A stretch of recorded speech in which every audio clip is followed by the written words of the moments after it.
not a lot of people here tonight, but I know there's people on Zoom as well, so we'll be talking to the group as a whole.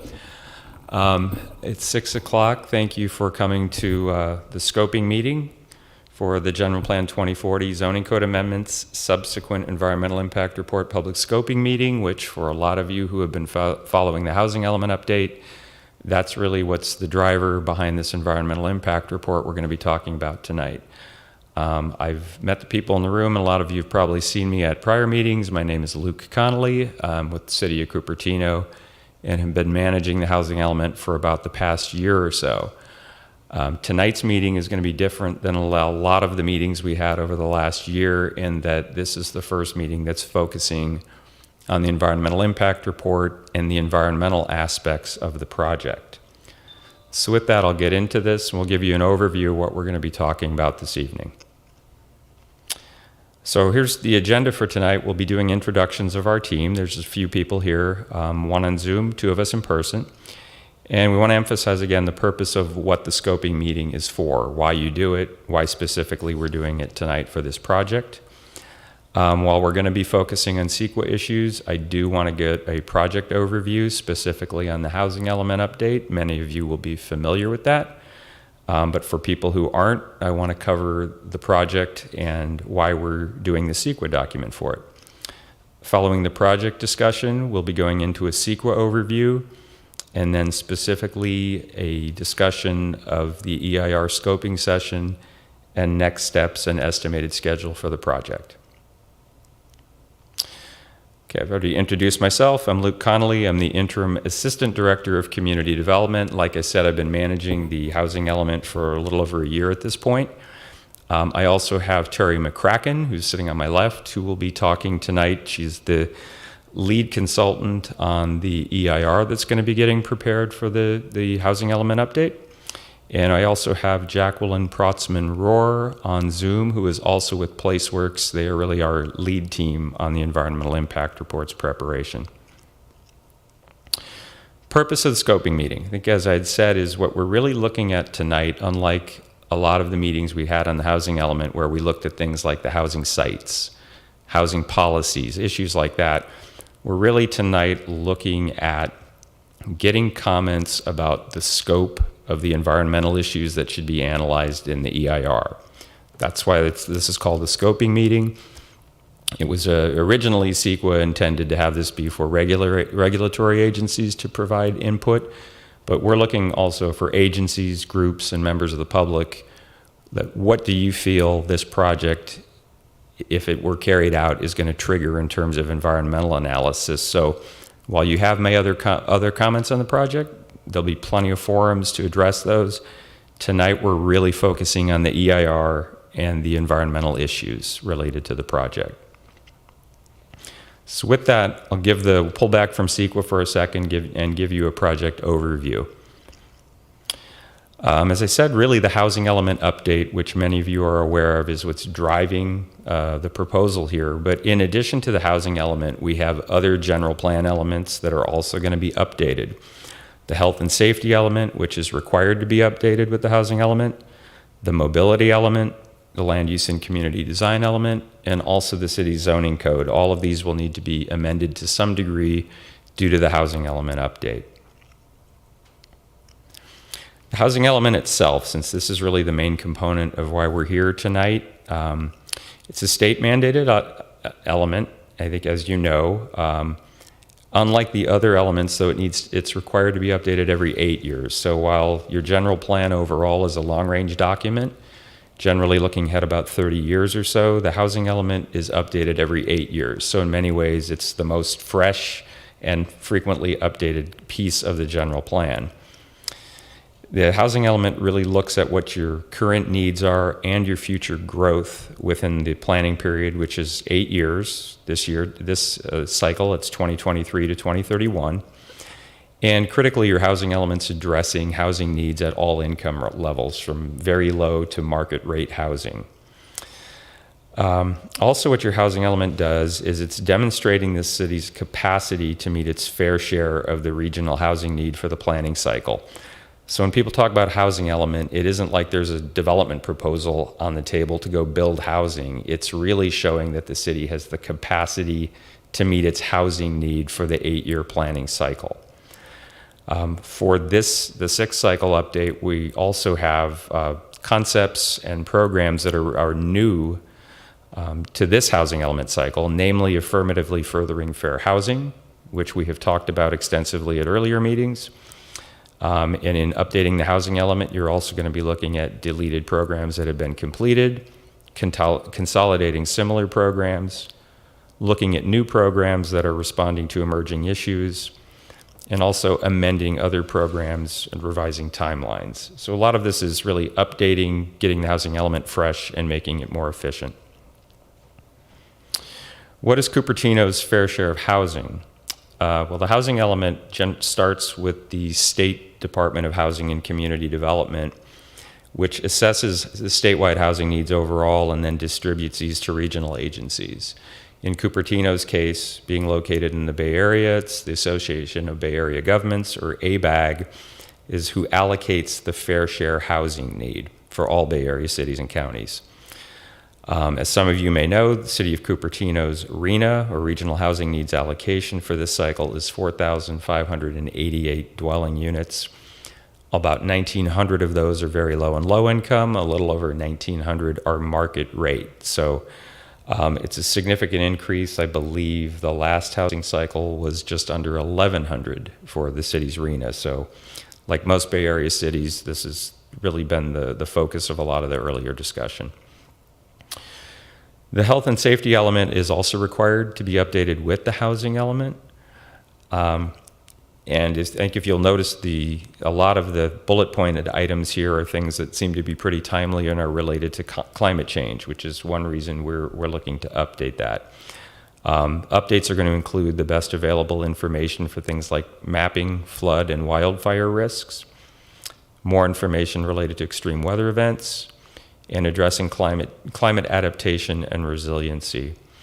Similar to what I covered under the housing element 2, you're also going to be looking at which programs have been completed in that element, consolidating similar or related programs, adding new programs that are responding to emerging issues, and amending other programs and/or revising timelines accordingly. The land use and community design element, which is really sort of the backbone of the general plan, there will also be amendments to this as well related to the housing element update. This is essentially your land use element is what's looking at the distribution and intensity of land uses. And we're looking at updates that would be looking at the citywide development allocations, that this is particularly related to housing. And revisions to our community land diagram, which really mandates or outlays the building heights and density standards, since we're looking at adding a significant number of units through this housing element cycle.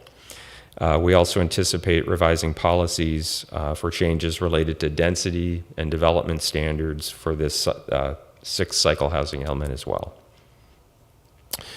The mobility element, sometimes known as the transportation or circulation element, this is also a state mandated element of the general plan. And we are anticipating that there's going to be updates, in particular one related to vehicle miles traveled, which is really the CEQA standard that's been in place the last few years. It came into effect after the current housing element was adopted. But this is really looking at traffic analysis in a different way, where it's focusing on exactly that. What are the vehicle miles traveled anticipated to be from a proposed project, rather than what used to be a level of service standard that focused more on traffic delay. We also are going to be looking at revising policies to accommodate higher density housing in transit-rich corridors of the city. So that's why we've, in previous meetings, said we focus largely on the housing element, but that's why this is a subsequent EIR to the general plan. It's affecting more than just the housing element, but other elements of the general plan as well. The zoning code, which is not part of the general plan, but is essentially the law of the city. It implements the general plan. We have touched on this at earlier meetings. This is Title 19 of the city's municipal code, which is required to be consistent with the general plan. We anticipate having updates to this, possibly even creating new zoning districts to deal with the nature of more dense housing throughout the city. Just again, the general plan land use map is integrated with the zoning map. So essentially what you're looking at is having consistency, that your general plan and your zoning are essentially saying the same thing. The zoning is providing a greater level of detail. As I said, it's more regulatory. The general plan is more policy oriented. But you need to have consistency between these two documents, particularly as a general law city like Cupertino is. So we do anticipate there are going to be a number of zoning code updates, which is also a key part of why an environmental impact report is being done. And namely, in order to accommodate our RENA, that's why these zoning changes are going to need to be in place so that we can demonstrate to HCD, who is the certifying body for the housing element, that the city has zoning and general plan in place that will allow for the housing to be built. And with that, I'm going to turn the next half of the presentation over to Terry, and this will be focusing on CEQA issues. Okay. Okay, get myself situated. Good evening, everybody. Thank you, Luke. My name is Terry McCracken. I'm an associate principal with PlaceWorks, and I am a CEQA specialist. And my firm PlaceWorks is here working with the city on not only preparing the subsequent EIR for the project I'm going to talk about, and also helping with the housing element. And we're also, different teams on PlaceWorks are also preparing the safety element as well as assisting with the mobility element that Luke just described to you. So CEQA overview. As Luke already stated, the purpose of tonight is really CEQA oriented. So this is a happy night for the CEQA nerds. So we get to hear from everybody on what you think should be evaluated in the EIR. So my next few slides are just going to give you a high-level overview of this pretty complicated law. So to start with, CEQA stands for the California Environmental Quality Act. It is the state's primary environmental protection law. And what CEQA is really is, as much as environmental protection, it is a disclosure law. So it does require agencies to disclose the facts about the environmental impacts from a project. The EIR itself is an informational document, like I was just saying. It discloses the effects, it identifies mitigation measures, and it also is required to look at alternatives to the proposed project. And most everything I'm going to be discussing tonight is dictated by the law. It's procedural, and so those are the things that are required to do. Another thing that's procedural is the EIR does need to be certified prior to approving the project. There are lots of different types of EIRs that are allowed under CEQA. This particular EIR is going to be two things. First, it's going to be a program-level EIR, and program-level EIRs are appropriate when the project consists of long-range plans or it consists of a series of actions related to rules, just like the housing element and the other elements of the general plan. A program EIR does not evaluate any construction-level projects. In that way, it's kind of what Luke was saying. It isn't about going out and building the housing. It's really a mapping exercise and identification of capacity and making sure that that capacity is evaluated under the program EIR. The second thing that this EIR is going to be is a subsequent EIR. And these types of EIRs are appropriate when you're only changing one or two things about a project, and you can use the original EIR as a baseline for what you're doing. So in this case, we are only updating the housing element and then any subsequent policies that need to be updated so that the general plan can stay internally consistent. And that means all the different elements communicate with one another. So in this case, the subsequent EIR is going to be a subsequent analysis to the general plan amendment, housing element update, and associated rezoning project that was certified in December 2014. And since that time, there's also been several addenda to that EIR, and so those addenda plus the certified EIR will serve as the baseline. The EIR process, so tonight's scoping meeting is just one of the opportunities that CEQA mandates that we should have public input along the process. So this chart kind of highlights those times when you can have that public input. And these are highlighted in the green squares. And so the first thing we did was issue the notice of preparation. And that notice is very simply just to say, hey, we're preparing an EIR and we want to make you aware of that. And the first piece of that is also the scoping meeting. So we can have people come forward and give us any input that they wish to have evaluated in the EIR, or they think, as Luke said, would trigger an environmental impact. The scoping meeting is required for some projects, but it isn't required for all projects. In this case, there is a 30-day scoping period that happens along this timeline, and we are kind of towards the end of that. And the reason why we have the scoping meeting at this time is to give people enough time to prepare and understand the project through the notice, and then also have some time after they come and learn about the project to provide their comments. So we'll go over this a little bit more later on, but after tonight's hearing, you still will have another week to collect your thoughts and submit comments on the EIR. The rest of the chart just diagrams the rest of the process we're going through. So after we do the scoping meeting, we'll go through and take your ideas and any other research that we collect and analyze the impacts. Following that, there'll be another 45-day review period for the public and interested parties to provide comments on the draft EIR. It's really about the adequacy of the draft EIR. And then after that, we take all the comments and respond to those, correct any things that need to be corrected, and then we go from there to preparing a final EIR. It is the draft EIR and the final EIR combined that make the certified EIR. Those two documents will come before the Planning Commission for a recommendation, and then to City Council to consider the Planning Commission's recommendation and whether to certify the EIR or not. And the EIR is going to be a full, what I call a fully scoped EIR, in that it will cover all 18 of these topics. And it's going to be very broad in its evaluation, everything from aesthetics to wildfire. And what we're going to do when we evaluate those impacts is we want to find out, first, are there any potential impacts? And if there are, CEQA requires that you mitigate for those impacts. Mitigation under CEQA pretty much means you want to avoid the impact altogether if you can. You want to minimize or reduce the impact or eliminate it altogether or compensate for the impact. CEQA permits program-level EIRs for plans like general plans to mitigate through a series of policies, actions, and goals. And so if you're familiar with the general plan, you know these are the structure that it has. And so part of my job is to also make sure doing the EIR that we have mitigating policies and actions so that future development that comes forward under the general plan will also be reducing impacts. And so we like to consider that like a self-mitigating plan.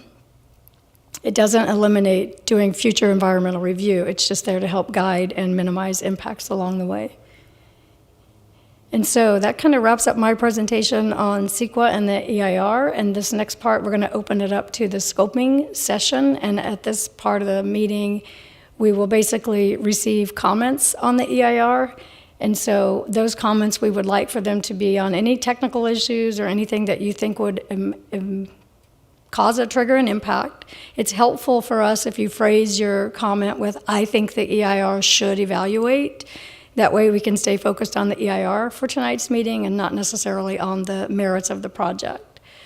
And so if you have any suggestions for alternatives as well as what might cause an impact, those are also helpful for us to hear from you tonight. And so Luke, I think with that, we can turn it over. I'll just put this last slide up, right? I think this will be a good one to keep up. That, like I said, comments are due. Oops, that's actually a typo. They are not. Oh, you can do comments tonight. Sorry, that is not a typo. Wednesday, April 19th.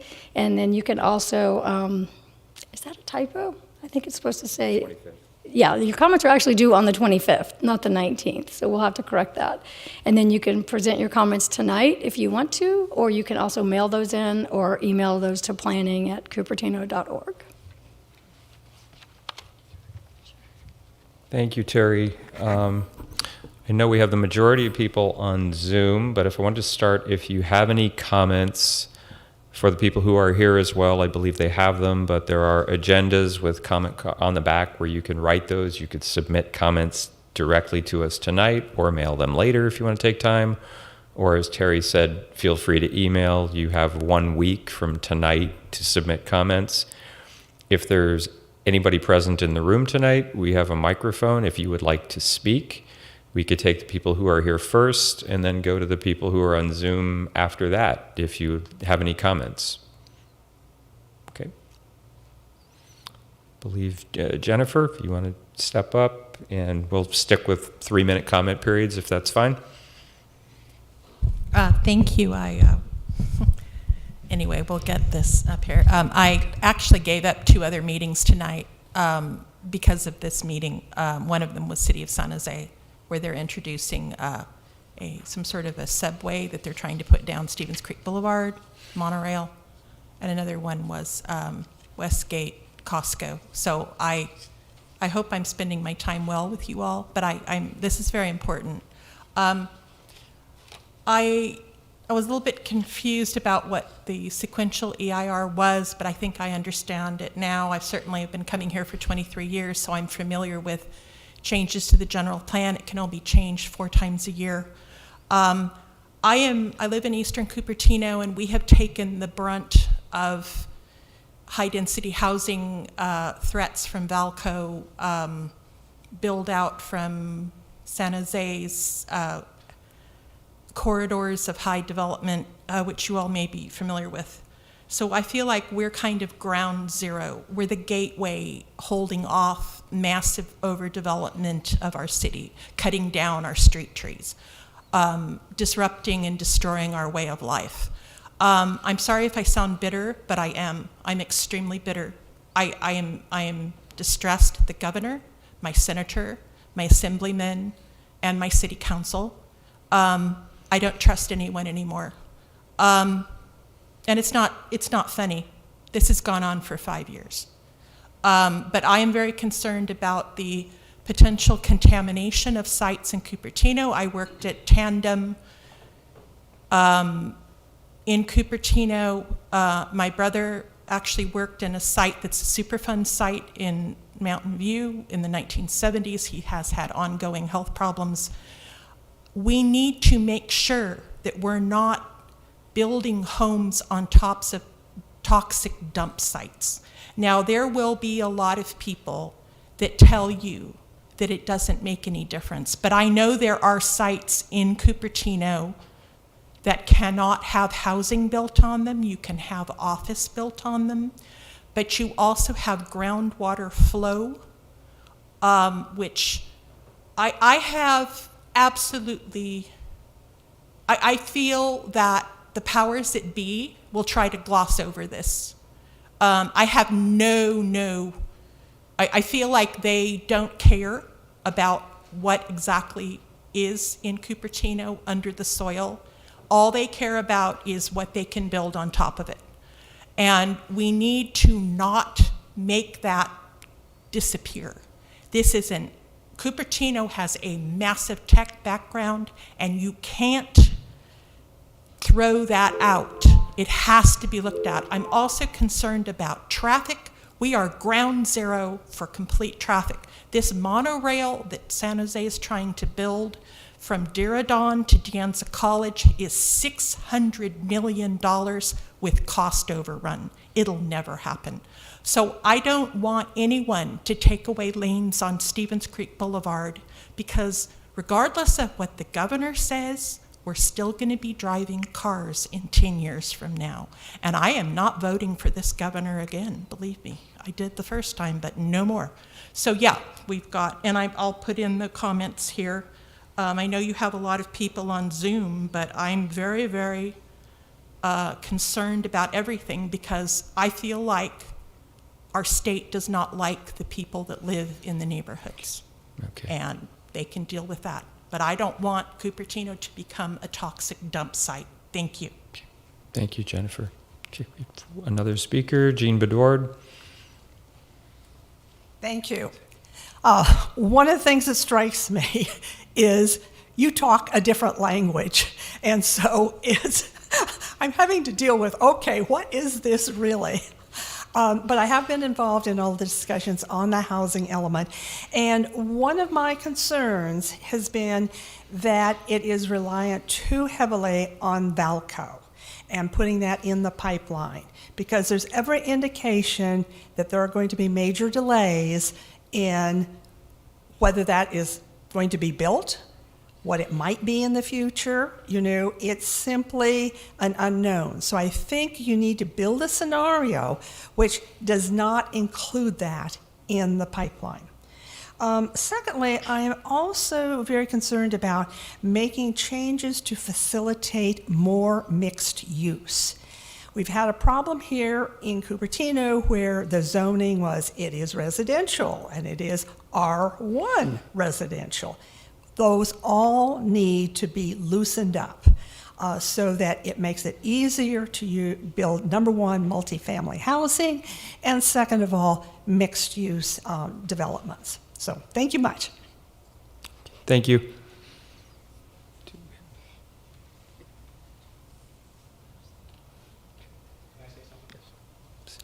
Okay, so one additional comment here, and then we can take the people on Zoom.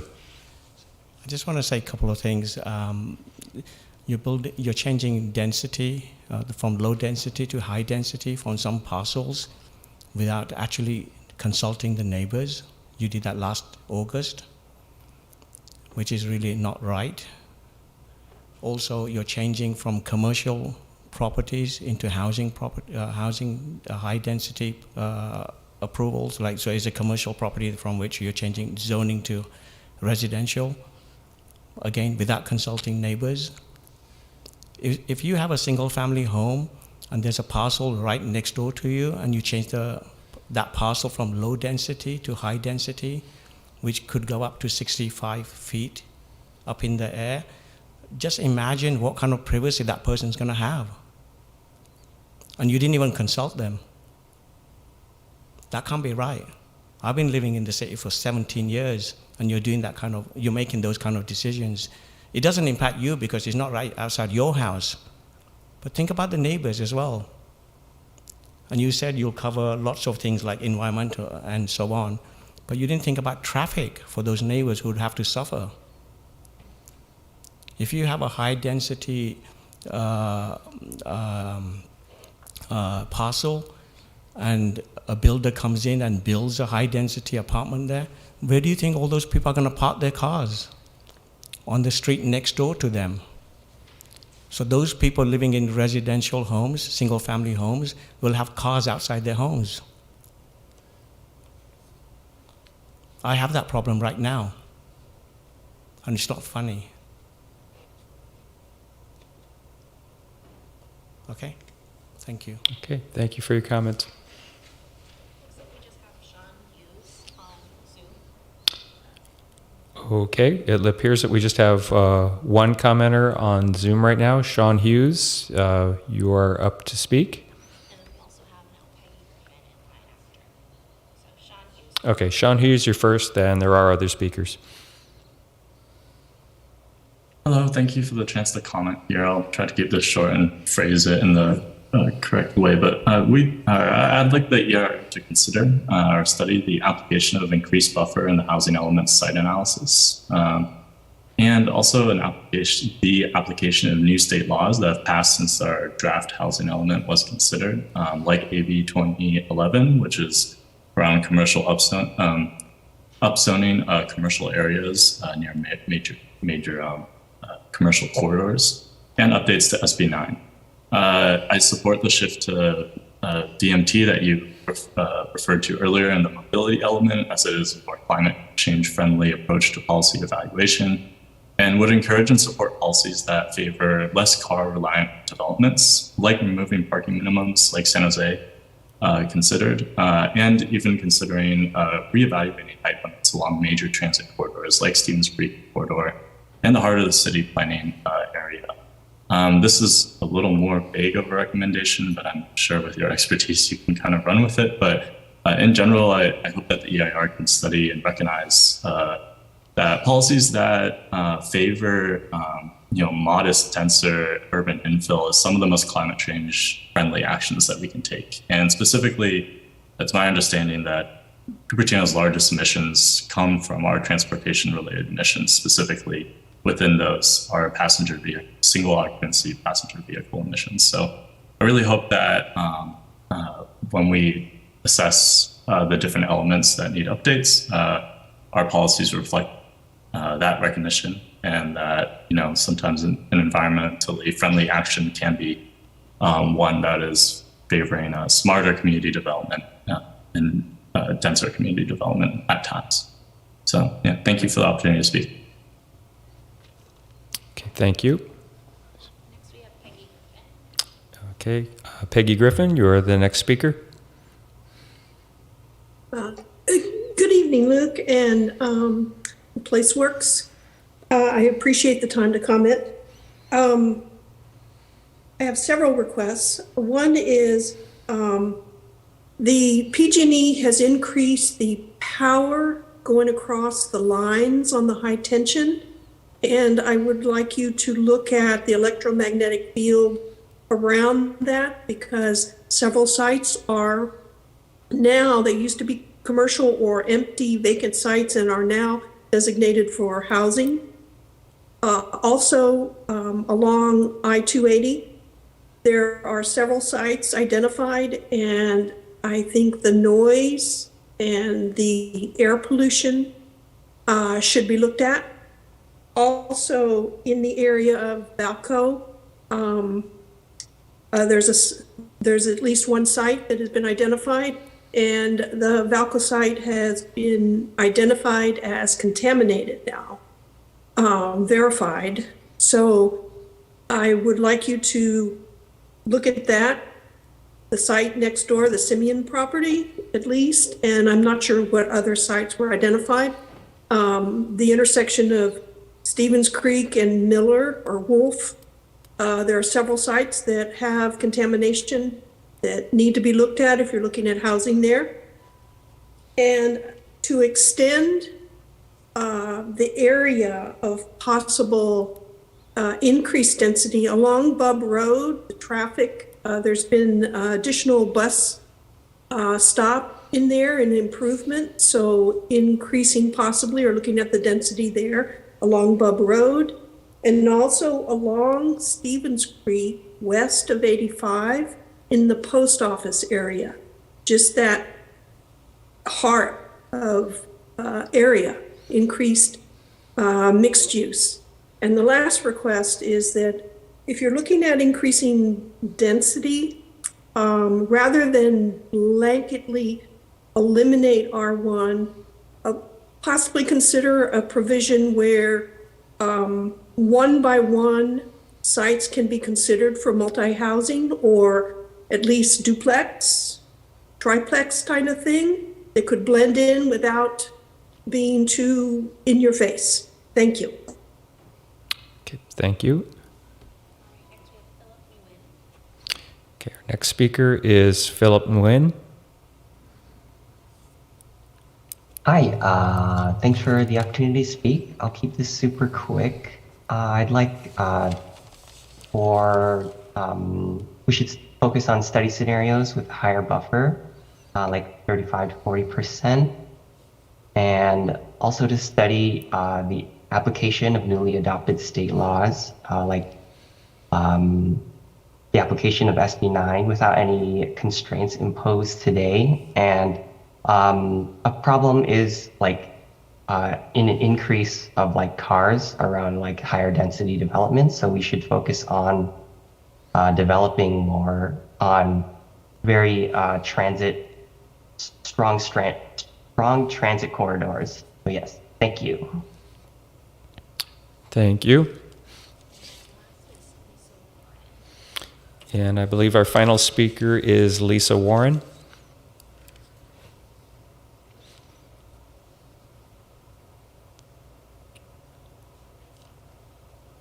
Are you there, Lisa? Yeah. Okay, we can hear you. Okay. Weird. Unfortunately, it wasn't clear to me, maybe I didn't ask the questions soon enough, exactly what this meeting was, because granted, it's a bit different than a regular scoping meeting because it's wider net. But I think there would have been a lot more people here had we known exactly what this was. So I'm grateful for the week. I wish it was more, and I hope word gets out. So I would emphasize, and I will write because I'm not really prepared, not knowing exactly what was happening. But I do want to emphasize my belief, and that of many, that the Valco site is perfectly appropriate to be studied for what is now on the books and has been for some time as the development there, and be studied appropriately. I heard someone speak to delays on that project. Well, the delays now, there's been an approved site management program for months and months, and yet there's no indication anything's moving forward. However, there's no indication that it's not. There has not been a change in the application. So it's perfectly appropriate to assume it will be. It's been a 10-year thing. So please do keep this the way it is and consider that as one of the sites with the already approved unit. And I know I may be straying from what you're really looking for tonight, and I think everyone else sort of has too. I want to take the last minute to, I don't know who the gentleman who spoke is, who's sitting in the front row there tonight, and I hear his pain and his concerns, and there are so many of us that have those concerns. However, I think it's important for this gentleman to know, and I would reach out to him myself, that a lot of what's happening we have no control over because we have a state that's out of control. And I would love to reach out to this gentleman and give him some more information and some contacts on how he can help. I know I'm using this inappropriately, but I don't know how to reach him. So if he could give his name and I could get it from the city, that would be great. Okay, that's it. Thank you. Okay, thank you, Lisa. Is there anyone else? Okay, that looks like that wraps up the public comments that we had tonight, both in person and on Zoom. Again, I can remind you, you have 1 week from tonight to get comments in. You can email those to, I'll just say it, planning@cupertino.org. You could mail them to the city of Cupertino. For people who are here tonight, you can provide your comments directly to us.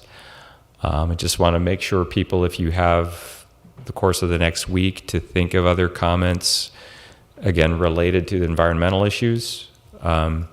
For people that have other concerns about the housing element update, I assure you, and we had one speaker here tonight, there's going to be ample opportunity to comment. And one other thing I want to note, just in regards to the speaker, there have been no land use changes or anything yet. That has not happened. The housing element is in draft form. It has not been adopted. The end of last August, the city council chose a list of sites. There are over 50 of those. Nothing has been altered on them. So what I would suggest is that for future meetings, and we can make sure you're notified, that you're able to participate and voice any concerns you have. So that's really the avenue. We've, for people who are not aware, we have probably a good 8 to 9 month process ahead of us. Definitely not going to be shorter, and there's going to be a lot of public meetings for people to weigh in on a variety of issues. Tonight, again, though, I just want to say it's really focused on the EIR and scoping what needs to be analyzed. Let's put that next slide up. Let's get the next up. Okay, thank you. So here's really how we're estimating the schedule. The scoping comments go through a week from today to the 25th. Then we're really going to be getting into the whole draft EIR process, looking at potential environmental impacts, mitigation measures, alternatives. The goal is to have a draft EIR published next fall, That would allow for a 45-day comment period on the draft EIR. The next bullet down where it says publish final EIR with response to comments, that will again include all public and agency comments received and responses to those comments. That's the final document. All of that needs to happen before this would go before our planning commission and city council. The city council will be the ultimate hearing body that would certify the EIR. And again, all of this needs to happen in order for the city to get an adopted and certified housing element and do any land use changes. So again, we've got a long process ahead of us with a lot of opportunity for the public to participate. And that is going to conclude the presentation for tonight. Was there anything else? Okay, I think that's it, and we can have a nice evening ahead of us.